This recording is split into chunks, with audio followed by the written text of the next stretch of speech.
Tov Boker Tov, Beshem Hashem, Naaseh Venatzliach, Lagdil Torah, Ladira, Betachlit, Shalirat Shamayim. Nous sommes aujourd'hui le mercredi 2 décembre et le 20 du mois de Kislev, Ezrat Hashem, Sheniske, Lenissim, Veniflaot.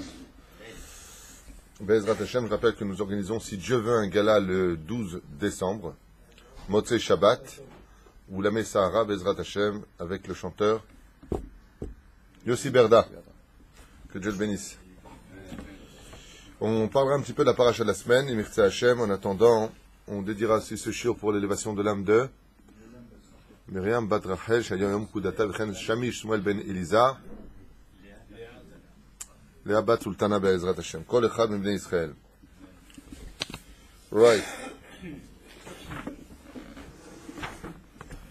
Ok.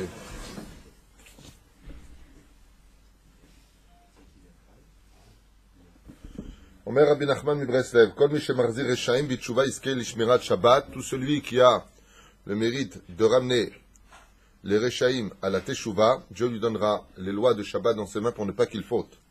Gam eno nizok min nachash, et effectivement les serpents ne pourront jamais aussi le nuire, dit Rabbi Nachman de Breslev, Ukshemed et ben rasha derech tov, al zedezet ochal evatel gzerot, et celui qui s'occupe des enfants des reshaim, de les faire ramener à la Torah, ou baruch haba, eh bien, il faut savoir que dans ce cas-là, il peut annuler les mauvais décrets dans le peuple juif, ou même venus sur lui. C'est-à-dire, Rabbi Nachman nous lance un superbe joker, il nous dit, si ça va pas dans ta vie, les xérot, le bitouach, machin, qu'est-ce que je raconte moi, les xérot, le massach nasa, le ranugol lechem, les problèmes qui ne vont pas à droite et gauche, tu veux annuler ces xérot. Alors occupe-toi de prendre des enfants de personnes rechaim, d'autres termes des gens qui seraient mécréants dans leur conduite, et essaie de les ramener à la Torah, et ainsi donc ça t'annulera tes xérot, dit Rabbi Nachman, et vous le savez, il sait de quoi il parle. Nous sommes dans la paracha de la semaine. Une fois de plus, nous remercions ceux qui nous soutiennent pour le projet Makolev et le Kolel, Bezrat Hashem, Sheniske, la Gdil Torah ou la Dira, puisque ici nous offrons les deux moyens, Torah ou Gmilut Chassadim, qui nous sauveront de tous les problèmes de la Géoula. Parce que c'est vrai qu'en ce moment, beaucoup de gens vont pas très très bien, voire mal. L'euro est malade, il faut prier pour lui. Euro ben Europa. Hein? Hare Atzarot. Alors là, j'ai une question quand même à vous poser. Nous sommes dans la paracha de Vayeshev. C'est bien. Vayeshev Yaakov be'eretz migure aviv. Il est venu s'asseoir. Perouche Adavar, pas s'asseoir. Il est venu s'installer. Le mot Vayeshev, ça a une notion de, comme on dit, Shabbat, vient du mot aussi la chevette. Il est venu se reposer.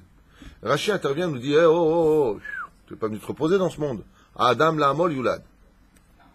Est-ce qu'on pourrait dire que Rashi était plus grand qu'Yaakov Avinu? Certainement pas. Alors qu'est-ce qu'aurait compris Yaakov pour faire ou commettre l'erreur de s'asseoir alors que Dieu attend du juif que Al tikre alichot et la alachot. Tu dois tout le temps avancer dans la vie. Et lui, il dit Vayeshev. Qu'est-ce qui s'est passé dans la tête de Yaakov? Mordechai.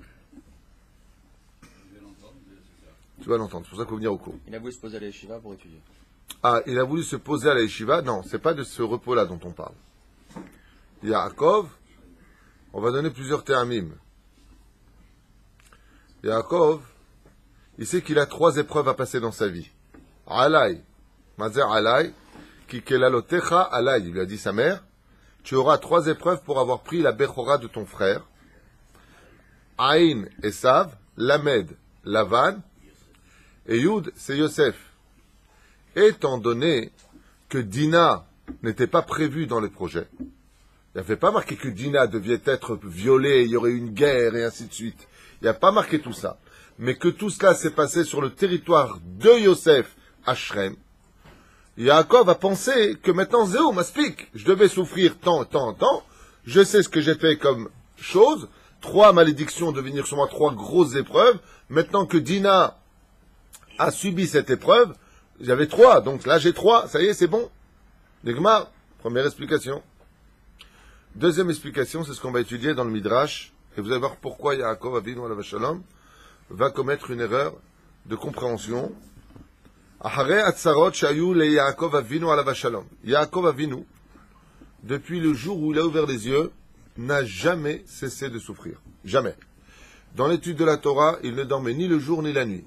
Ayalo caché meod, meod, meod. Ensuite, quand il est parti, on lui a demandé des choses qu'il n'avait pas envie de faire, prends la Bechora. Et il l'a fait. Ensuite, une fois qu'il l'a fait, on lui dit maintenant, tu t'en vas de la maison. Il va marcher à travers les champs. Il part avec de l'argent, il est ruiné par le fils par le fils de Esav Eliphaz, qui le ruine de tout. Il demande rien, il s'assoit par terre, il fait un rêve, Dieu s'adresse à lui, lui disant, t'inquiète pas. Il arrive chez Lavan, il doit se débrouiller pour retirer la margelle du puits. Il arrive chez Lavan, on lui demande de travailler 7 années, alors que c'est quelqu'un qui a les doigts propres, il n'a jamais travaillé de sa vie, Jacob. Et là, on lui demande de travailler, pas n'importe quel travail, avec des moutons, travailler la terre. Et il le fait. Il le fait pour 7 années, pas 7 mois, ni 7 heures, 7 années consécutives, on lui donne Léa. Il lui dit, maintenant, tu veux l'autre, il faut que tu retravailles encore 7 ans. Il retravaille 7 ans pour avoir Rachel. Maintenant, tout ça, ce sont des âmes qui lui sont destinées. Il est où Dieu? Et une fois que c'est fait, il ne veut pas revenir de ma vie. Alors il va retravailler encore 6 ans chez lui. Et une fois qu'il le fuit, il vient, il le poursuit, et Lavan, il le menace. Une fois qu'il a quitté Lavan, qui est venu avec toute sa sorcellerie, il tombe sur Esav. Oh! Bon, il se débarrasse d'Esav, il arrive enfin à s'en sortir, il faut un traité de paix, ce que tu veux. Il arrive dans la ville de Shrem, il pose ses valises, on lui viole sa fille. Ça fait beaucoup, je trouve, non? Oui ou non? Oui, c'est sûr. C'est ce qu'a dit Yaakov. Il a dit, Zéou, ça fait beaucoup. Ça y est. C'est comme le mec qui divorce 1 fois, 2 fois, à un moment il dit, ça y est, Je me remarie. et je me remarie pas. Pérouche Davar, quelqu'un il a ouvert une société, ça n'a pas pris, 2 sociétés, ça n'a pas pris, 3 sociétés, à un moment il dit, Zéou, maintenant ça va marcher, d'où est-ce que tu le sais? Il dit, combien on peut souffrir? Regardez ce que nous disent les Chachamim. Sauf, l'Eretz Israël veratza l'Ityashev et la gourba, mamash, kemoger. Il a dit, je vais m'y installer, va yeshev Yaakov, be'eretz megouré aviv. Megouré aviv, ça vient du mot guerre. Ça vient aussi du mot l'habitation. Il y a 2 façons en hébreu de dire habiter. La gour ou, la dour, le féméode. Le mot dour, dar, pas une dour alienne, pas en tunisien. La dour veut dire habiter de façon définitive. C'est pour ça qu'on appelle ça une dira. Dira en hébreu vient du mot la dour. C'est là. Quand on vit en Israël et qu'on a encore sa maison à Paris et qu'on y va de temps en temps, en hébreu, quand tu veux parler correctement l'hébreu, tu dis Ani dar be'eret Israël vegar be'tzarfat. Gar vient dire guerre. Guerre, ça veut dire quoi en hébreu? Étranger. J'y vais de façon comme un étranger. Je n'habite pas là-bas. C'est là. Donc Yaakov, il vient ici vivre en tant que dar ou gar. Gar. Et pourquoi? Il vient s'installer, mais il n'est pas bien installé. Il ne sait pas. Lamadé. Pourquoi? Pourquoi quand il vient en Eretz Israël, il s'installe un peu comme un guerre? C'est-à-dire comme un étranger. Parce qu'il se rappelle de la Xéra de Dieu. Ger iye zaracha be'eretz lolahem. Tes descendants, dit Dieu à Abraham, seront des étrangers sur une terre étrangère. Qu'est-ce que maintenant veut éviter Yaakov aux enfants d'Israël? De descendre en Égypte. Il veut éviter l'esclavage. Et il a reçu toutes ces épreuves avec amour, parce qu'il a, et regardez bien les mots, c'est incroyable, Amar Yaakov belibo, c'est dit Yaakov dans sa tête, Avotai garu beretzo, kemo gerim biglal she'adu et gzerat akadosh baruch hu sheger iye, lachem beretzo lahem. On doit vivre comme des étrangers. Pourquoi sur une terre, à l'époque de Yaakov? Parce qu'il y avait le brit ben abetarim, et donc eux ils ont vécu comme des guérim. Moi aussi je vais vivre comme un guerre. Seulement Yaakov va rentrer dans un autre calcul. Donc au début, comment il s'installe? Avec quel esprit? Il s'installe avec l'esprit de mes parents, Abraham et Yitzhak, ont vécu comme des étrangers sur cette terre. Donc ils ont déjà pris sur eux la xéra de Brit Ben Ametarim. Puisqu'en réalité, il a raison, il n'a pas raison. Oui, puisque les 430 ans prescrits par la Torah commencent à partir de quand? La naissance de Yaakov. De la naissance de Yitzhak. On est bien d'accord. Donc il n'a pas tort. Et dès qu'il guerre Yezaracha, Avalani Shaiti Esrim Shana Bevet Lavan. Et lui maintenant il fait un calcul. Il dit, arrête, comment il m'a appelé l'ange quand je suis sorti maintenant de Lavan? Il m'a appelé Israël. Pourquoi il m'a changé mon nom? Yaakov est persuadé que le nom d'Israël vient faire comprendre que Maaseh Avot Siman Abanim, qu'il a payé lui les 210 ans. Et puis maintenant, en tant que Yaakov, il devait subir les 3 épreuves. Mais maintenant, j'ai un nouveau nom. Et Dieu, juste avant, comment il lui dit? Lo ikare ot shimcha Yaakov, et là Israël. Ton nom sera plus Yaakov, sera Israël. Il dit, donc je suis Israël. À partir du moment où je suis Israël, et que je suis venu m'installer dans l'esprit d'être un guerre, mais qu'on m'a changé mon nom avant de rentrer, m'installer à Shrem, dans la terre d'Israël ici même, donc il est évident que tout s'est passé. Vous voyez les souffrances. Et là, Lavan, il dit, Esrim Shana, Avati etzel Lavan, Avati kemo Eved. Et là, regardez bien ce qui est marqué. Yaakov, quand il s'assoit en Eretz Israël, il commence à penser. Il dit, mais c'est bizarre. Je suis resté travailler 20 ans. C'est la 21e année que je suis parti. 21 années, c'est 10% de 210. Et Yaakov, il dit, Vekvar itkalmer bi akzera. C'est certain que vu ce que j'ai souffert, d'avoir été autant arnaqué, de m'être battu contre tous les animaux de la nuit, pour ne pas qu'un seul mouton ne manque, toutes les souffrances de mes yeux, le froid de la nuit, la chaleur du jour, a été si grande dans ma souffrance, que j'ai certainement payé pour les 210 ans d'esclavage. Donc... Alors pourquoi il dit guerre alors, c'est la suite. Au début, il est venu dans l'esprit d'être un guerre, comme Avotav. Et comment s'appelle la paracha? Vayeshev.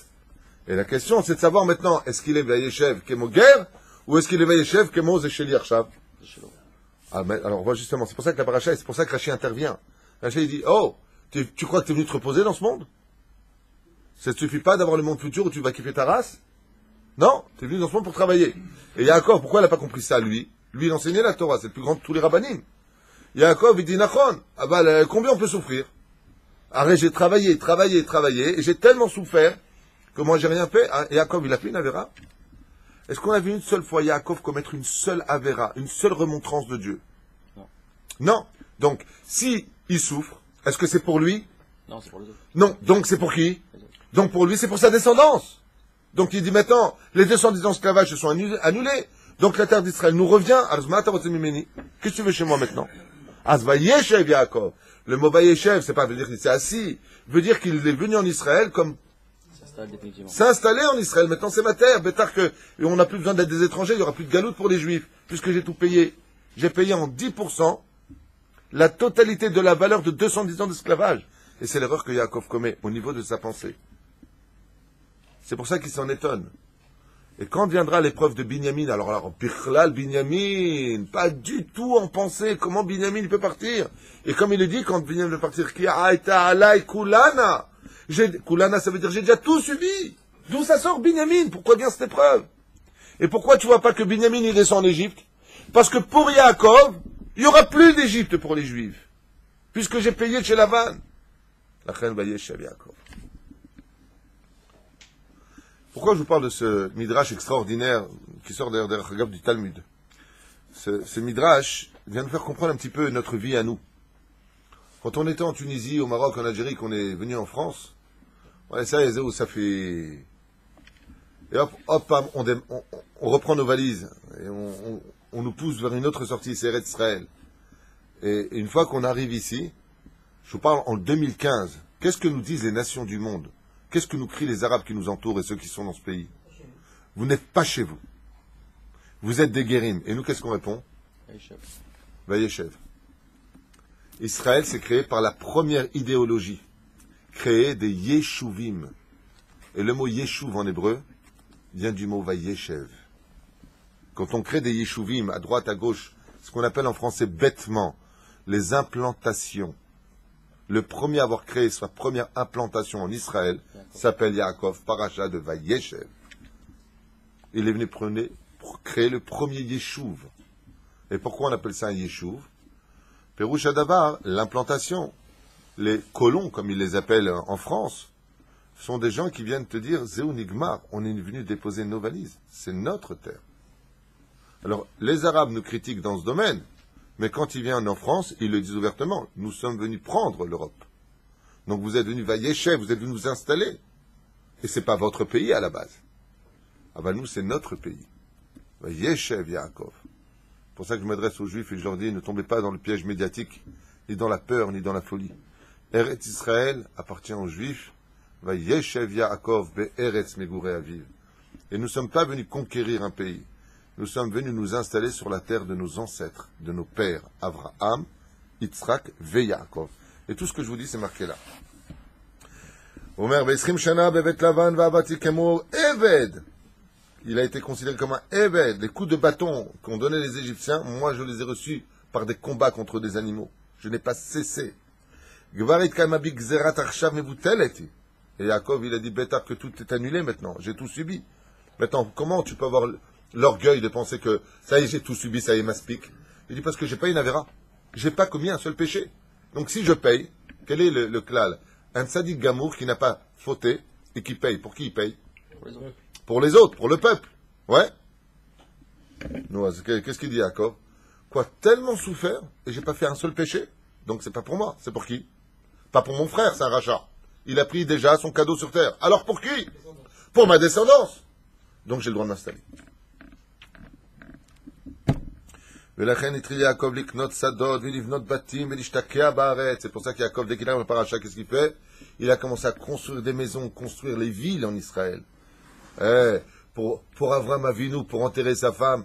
Guerre à Vetoshavani, Vetochechem. Je ne suis qu'un étranger sur votre terre. Et Yaakov, maintenant, il s'installe.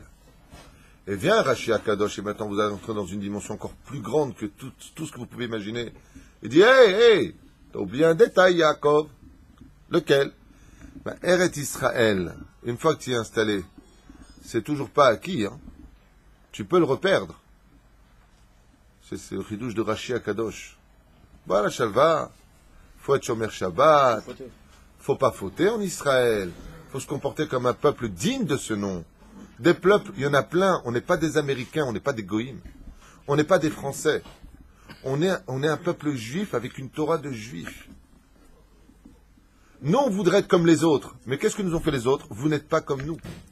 Asher bahar banu mikol ha'amim venatananu et torato. Quand, pendant la Deuxième Guerre mondiale, les Juifs criaient, mais nous sommes Allemands! Comme aujourd'hui, tu entends des gens qui nous sommes Français! Qu'est-ce qu'ils te mettaient? Ils me David Jose. Ouais, peut-être, mais toi, t'es Juif. D'accord, mais je suis comme vous. Non. Eux, ils te disent, c'est pas comme nous.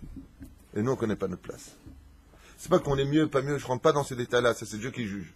Ce que je veux dire par là, c'est que la terre d'Eretz Israël ne sera jamais un acquis, sauf que le jour où il y a le Mashiach. Mashiach, tout s'arrête. C'est la finalité.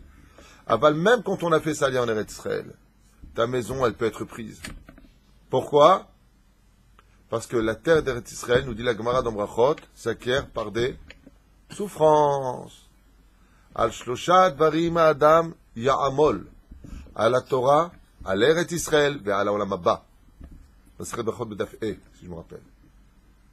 3 choses tu devras souffrir. La terre d'Eretz Israël s'acquiert par la souffrance. C'est un tel mérite qu'il faut le mériter. Pas shoot. C'est pour ça qu'on dit d'ailleurs, quand tu fais ta aliyah, comment on dit en hébreu? Zacha la'alot l'Eretz Israël. Mais c'est Zacha. Il a le mérite maintenant de monter sur le ring, de devenir champion du monde. Se battre pour vivre sur cette terre.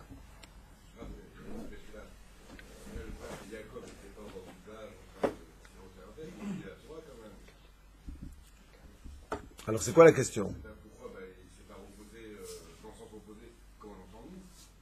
Alors, qu'est-ce que tu es en train de dire par là? Tu es en train de me dire, en fin de compte, si on va partir quand même 210 ans en esclavage, alors pourquoi il a souffert? C'est un peu ça ta question. Son calcul, il n'est pas débile, quand même, Yaakov, Chazve Shalom. Il dit, attends, je fais un calcul, on parle de Yaakov Avinu. Ok, on ne parle pas de Auguste Vignard, de la mettre preuve Beuvron, là, je sais pas qui.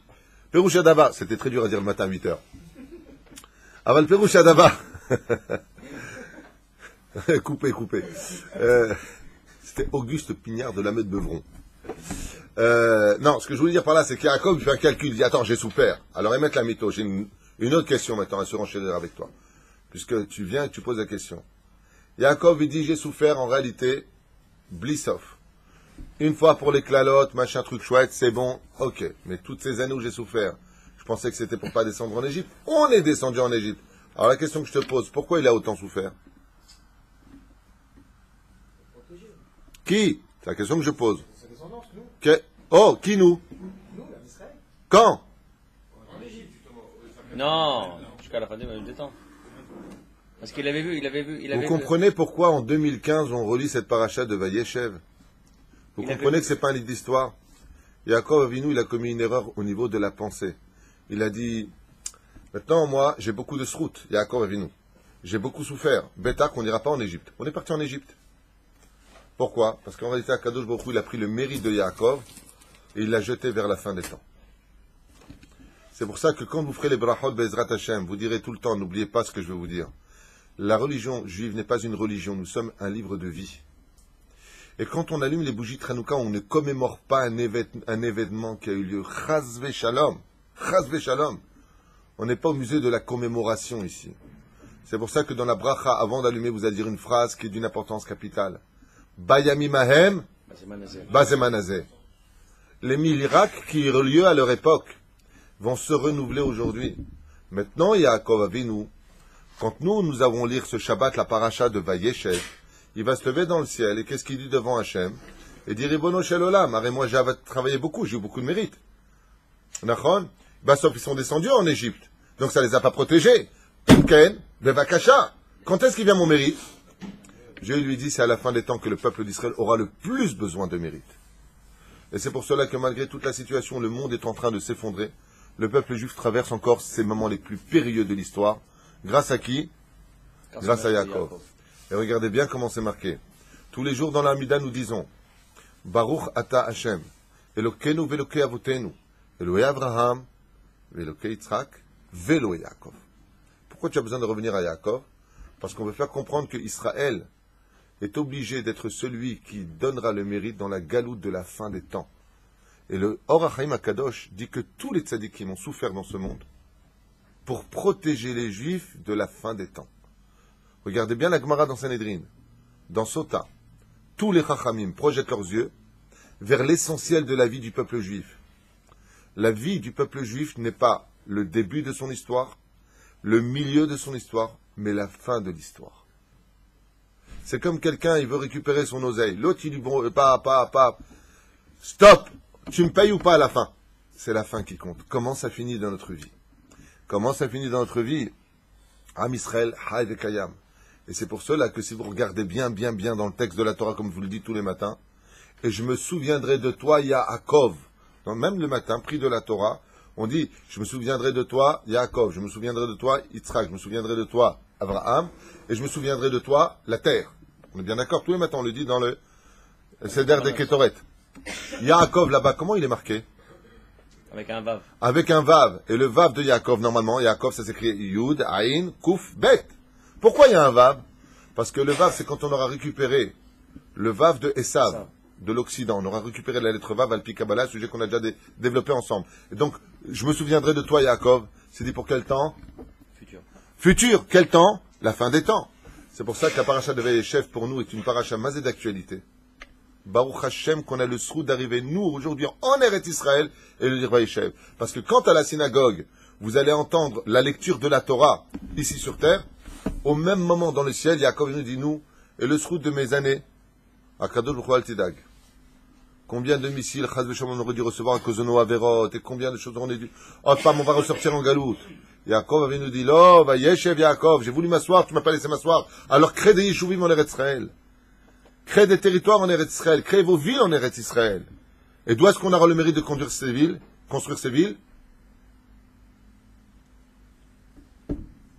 Aujourd'hui. Il y a un Yeshuv énorme, magnifique, qui a été créé dans un territoire des plus hostiles. Et comment il s'appelle? Kochav Yaakov. Bon, il a été créé au nom de Rabbi Yaakov Abu Hatzera et Metlamito. Alors Rabbi Yaakov Abu Hatzera était la réincarnation de Yaakov Avinu. Kochav Yaakov. Kochav Darach Israël. C'est un remèze à Melech HaMashiach. Là-bas, j'ai mon frère, ma soeur qui vit Baruch Hashem. Mon frère fait partie des 15 premières familles qui sont parties s'installer là-bas. Il y avait 15 caravanes pourries n'importe où. Aujourd'hui, c'est une petite ville, grâce à Dieu. Magnifique. Kochav Yaakov. Toutes les villes d'Israël ont le droit de s'installer. Mishum Srut Shel Yaakov Avinu. Où est-ce que c'est marqué? Parashat Vayeshev. Et je finis. Omer, Shati Esrim Shana. נו, גרה עכשיו מוטלת, ולכן צריך יעקב לקנות שדות. לא כך חשב הקדוש ברוך הוא. הקדוש ברוך הוא, il a dit, Yaakov, j'ai besoin de ton mérite. Tu peux pas t'installer maintenant. Tu vas avoir des guerres, Yaakov. Il va y avoir des problèmes. Alors, pourquoi j'ai souffert? Non, non, mais ils vont quand même descendre en Égypte. C'est pour ça qu'ils s'étonnent sur Benjamin. Oh, ma Corée. Ah.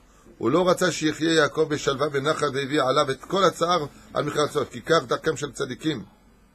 Il lui a dit pourquoi?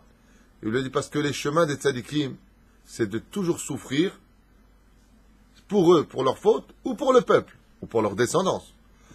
Aval sofam shalva. Il lui a dit, Yaakov, si tu veux qu'à la fin des temps, tes enfants reviennent sur la terre d'Israël et qu'ils se reposent, sofam shalva. Tu veux que eux ils soient paisibles, alors ne prends pas ton mérite. C'est comme des munitions, mets-les de côté. Parce qu'à la fin des temps, il y aura tellement de péchés en Israël, tellement de balagan en Israël, qu'on aura vraiment besoin de tout ton mérite, Yaakov. Donc ne regrette pas et prends sur toi ces épreuves. C'est pour ça que très souvent dans la vie de tous les jours, la personne a dit, je comprends pas, je fais tchouva, je fais ça, je donne au yeshivot, je soutiens la Torah, je subis tellement de choses. Mais qu'est-ce qu'il veut chez moi, Dieu? Tais-toi!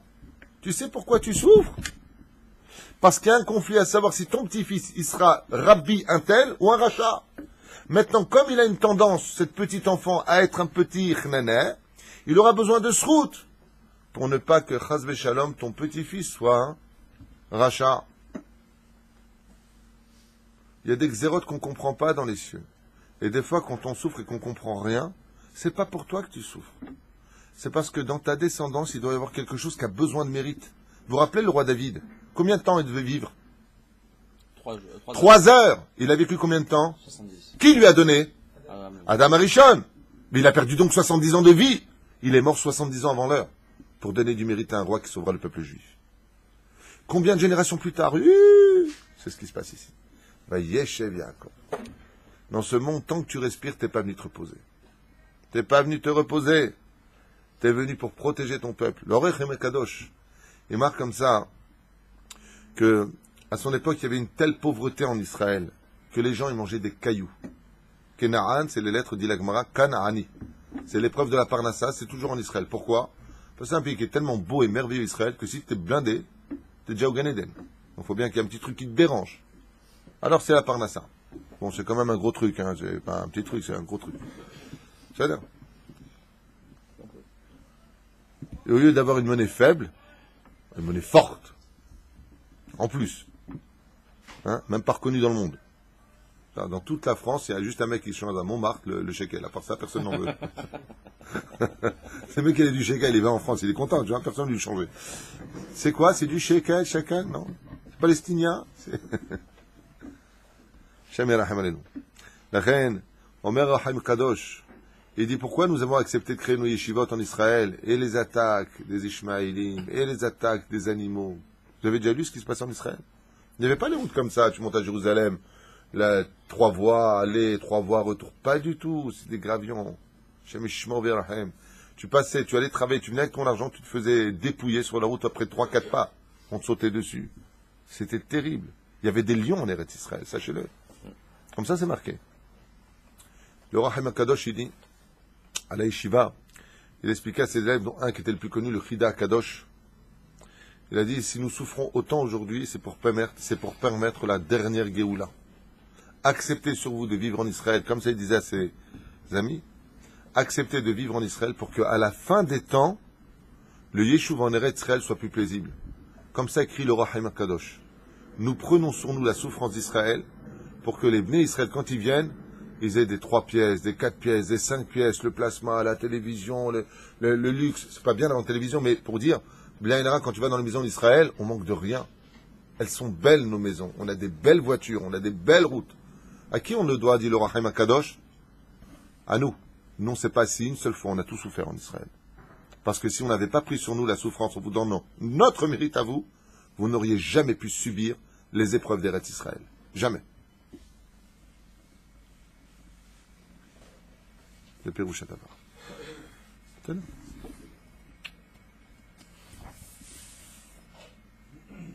Il s'est jamais posé la question, Yaakov, que peut-être ses mérites, ça permettait de réduire le temps d'esclavage, directement d'annuler. Il s'est pas dit peut-être que ça va tomber de 210 à 100 ans. Non. Pour lui, moment il a pensé que c'est en fait. Non. Pour lui, c'était. Je veux dire pourquoi. Parce que Yaakov Avinu, il a reçu quand même des éléments qui sont trompeurs quelque part. Dieu lui dit, je te garderai sur tous tes chemins, il t'arrivera jamais rien. Je te protégerai. Il fait le kibboud avahem. Celui qui respecte son père et sa mère, on lui rajoute des jours dans sa vie. Sa vie a été mise en danger tous les jours. Des punaises, rien que j'ai eu des brachot, ma mère elle m'a béni, mon père il m'a béni, Dieu me bénit, qui il manque? D'accord? Et avec tout ça, j'ai pas arrêté de morfler. Et pas une chose qu'on m'a promis, je l'ai vue. Je sais pas moi, Shreya Yaakov, Dieu me dit, vas-y, pars, je te bénis. Yitzhak le bénit, viens Eliphaz. Je dis, oh, temps mort, tu peux rien me prendre, Dieu m'a béni, mon pote. Il n'a profité de rien. Et pas une seule fois, il se plaint à Dieu. Pas une fois. Pas une fois, il dit à Dieu, pourquoi? Pourquoi? Il n'y a pas. Parce qu'il sait qu'il a besoin de ce route. Et ce route-là, il était certain qu'il était ce qu'il dit ici. Chachav, chez Vatel, mais avec Matin Veser Shalim, chez Boud Mitzrayim, Vayeshev. Non, non, non. On a besoin de ce route. On a besoin de ce route. Il y avait une maman, c'était en 1948 en Israël, j'ai oublié son nom, cette histoire était très belle. Elle était vraiment très pauvre. Et tous les matins, elle priait Hachem en mettant de la tzedaka. Pendant 1 heure, devant cette tzedaka, elle priait Hachem que son fils soit un grand tzaddik. Que ce soit un choser bitchouva, qu'il étudie la Torah, tous les matins. Son fils n'est pas du tout devenu un tzaddik. Alors elle a dit bon, elle continue à prier. Son fils avait pris de l'âge. Et voilà que Baruch Hashem, presque 40 ans plus tard, son fils a un fils qui a maintenant 20 ans. Il rentre en yeshiva de Porat Yosef. Veyatzat Tzadik Gadol Veyadoua. J'ai oublié son nom malheureusement, c'est quelqu'un de connu. Alors elle a dit, tu vois, quand je mettais la tzedaka et que je priais et que j'ai pas vu le résultat chez mon fils, je savais que quand on a du mérite, qu'on met de la tzedaka et qu'on prie pour quelque chose, ça finira par tôt ou tard tomber. Faut pas les itiaesh. Un petit peu comme ça s'est passé quand on priait pour les 3 enfants qui ont été enlevés et massacrés par les Achevron, vous vous rappelez, il y a 3 ans de cela. Ouais. On a prié pour eux, mais ils étaient déjà morts. Alors quoi? Tout le monde a dit, mais alors quoi, on prie pour rien? Non. Tout de suite après, on a été bombardés. Pas une bombe a tué un seul juif. Nos prières sont redescendues comme un espèce de magen, de dôme. Comme un bouclier pour nous protéger. Ça, des fois, vous allez donner le maaser. Vous n'allez pas comprendre. Attends, je comprends pas. Je donne le maaser, je suis pas blindé. C'est pas normal. Mais dans les cieux, il y avait une xéra, que ton fils, il doit être clochard. Pourquoi? Par rapport à son tikkun. Il n'aurait pas pu subir cette épreuve, il se serait suicidé.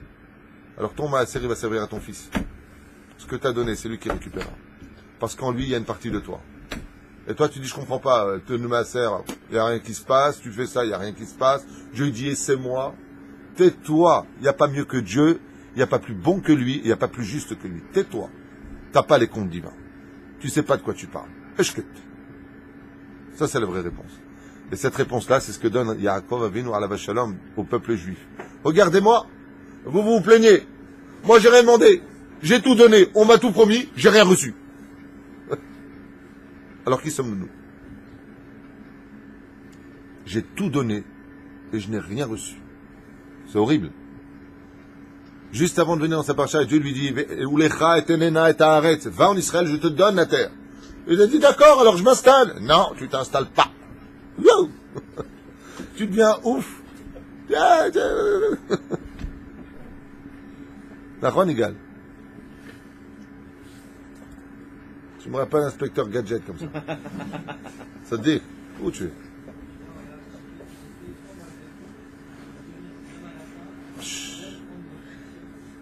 Je t'abarre chez moi. Quel tzaddik, unique au monde. Alors on verra une chose qui vient suivre la paracha, Sinat Yosef, Klapé Echav, la haine des frères en Israël. Alors vous savez qu'Israël, c'est un point de rencontre qui réunit toutes les tribus d'Israël. Et j'insiste un peu sur ça, des choses qui étonnent beaucoup nos enfants. On dit il y a un peuple, ouais, un Dieu, ça va, une Torah. Vous vous trompez. Comment on dit peuple en hébreu? Am. Ça veut dire quoi, Am? Non, ça veut dire autre chose. Nation. Non. Ah, une bonne réponse. Bravo, t'as bien fait de venir, Abraham. Am, en hébreu, ça vient du mot Aïm, avec. Donc, c'est quoi être un peuple? C'est être ensemble. Qui doit être avec qui? Les tribus. En réalité, le peuple juif, c'est 12 petits peuples qui ensemble deviennent Aïm, Am Israël. Toi et moi contre le monde entier. Ça, c'est une chanson. On parle des juifs. Am Israël. Quand le peuple d'Israël arrive enfin à devenir une nation, on quitte la notion de Am et on passe à un autre degré supérieur qui s'appelle Goy Echad Ba'aretz. Le mot nation ne se dit pas Am en hébreu. Am, c'est peuple. Le mot nation se dit Goy. Goy Echad Ba'aretz. Vous savez pourquoi cette prière a été placée dans la prière de Mincha par la Knesset Agdola? Parce que les lettres du mot Mincha viennent du mot Menuha, qui veut dire la prière du repos. Quand est-ce que le peuple juif reposera en paix sur sa terre? Quand on se comportera comme une nation et qu'on aura de l'amour les uns pour les autres. Goy Echad Ba'aretz. C'est pour ça que la Gemara dans Brachot nous dit En Am Ela Erev Rav. Quand tu dis Am Israël, c'est péjoratif. Ce n'est pas positif, sachez-le. Am Israël, c'est pas le degré le plus élevé du peuple juif. Il y a la tribu de Réhouven, la tribu de Shimon, et chacun des tribus pensait qu'il était le meilleur. Il y a une seule Torah? Non. Il y a la Hassidout, il y a les Mitnagdim, il y a ceux qui étudient la Torah de Rabbi Nachman, qui n'étudieront pas la Torah de Rabbi de Lubavitch, qui ne vont pas étudier la Torah du Rav Kook, et encore moins celle du Rav Shach, ou peut-être pas du tout celle du Rav Ovadia Yosef. Mais excusez-moi, tous ces grands ne travaillaient-ils pas pour Hachem? Ils travaillaient pour Hachem. Goy Ehad Ba'aretz. Ce qui va diviser la perte du peuple juif, c'est la haine gratuite. Et c'est pour cela que le temple jusqu'à aujourd'hui n'a pas été reconstruit. Parce que pour l'instant, ce qu'on a réussi à faire en Israël, c'est d'essayer de redevenir un Am Israël. Cette notion de Am, c'est-à-dire de coagulation des juifs les uns contre les autres, peut être parfait que quand on aura de l'amour les uns pour les autres, parce qu'on s'élèvera grâce à l'amour, à l'union. Amour en hébreu se dit Ahava. La gematria du mot Ahava, amour, fait 13, qui est la même gematria que le mot Echad, qui veut dire un. Si vous additionnez donc amour et union, ça fait 26, qui est le nom de Dieu. Dieu redescendra dans son Beth Amikdash et le reconstruira quand le peuple d'Israël vivra en harmonie, unis les uns avec les autres par le biais de l'amour et non pas de la haine. Et c'est pour cela que Vayeshev comprend une troisième explication. C'est qu'en réalité, on aurait pu s'installer en Eretz Israël, mais malheureusement, dès qu'on s'est installé, qu'est-ce qui s'est passé dans la descendance de Yaakov? Ils ont commencé à se haïr, ils ont commencé à se vendre. L'histoire de Yosef a été rajoutée. La haine gratuite. Mais c'est un peu normal aussi. Ils viennent de quatre mères différentes. Oh! Alors ça, c'est un très beau sujet que tu viens de lancer. Un énorme sujet d'ailleurs qui va créer la division et une colère noire chez Akadosh Baruch Hu. C'est qu'en réalité, la Torah appelle les servantes, et que les fils des servantes des 12 tribus étaient considérés comme étant des serviteurs par leurs frères. Et ça mènera à la discorde et malheureusement la galoute de tous les enfants d'Israël. La tribu de Asher, de Dan, de Naphtali, ouais. Toutes ces tribus qui venaient, les 4 tribus qui venaient des Imaot, comment elles étaient appelées? Elles étaient appelées les serviteurs des autres tribus. C'est pour cela que pour les 2 premiers temples, on n'avait pas le droit d'utiliser le fer. Le fer en hébreu se dit barzel. Barzel sont les initiales de fer, le mot fer en hébreu, sont les initiales de Bet Bila, Resh Rachel, Zain Zilpa, Lamed Léa. On n'avait pas le droit d'utiliser le fer. Et c'est pour ça que ces 2 temples n'ont pas tenu. Au niveau du pshat, c'est parce que le fer est un élément de guerre. Ça sera coupé. Alors Dieu dit non, pour le Beth Amikdash, on n'utilisera pas le fer. Aval, pour le 3e Beth Amikdash, on utilisera le fer. Pourquoi?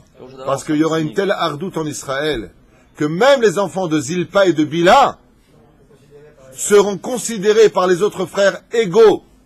Vous ne serez plus les fils des servantes. Nous serons tous ensemble. Parce qu'en réalité, Alpisod, la vraie union du peuple juif, ce seront quand Rachel, Léa, Zilpa et Bila seront capables de composer le Shem Havaya Baruch Hu. Donc par le biais des enfants. C'est ce qu'on appelle le Kibbutz Galouyot pour la fin des temps. Kol Tov.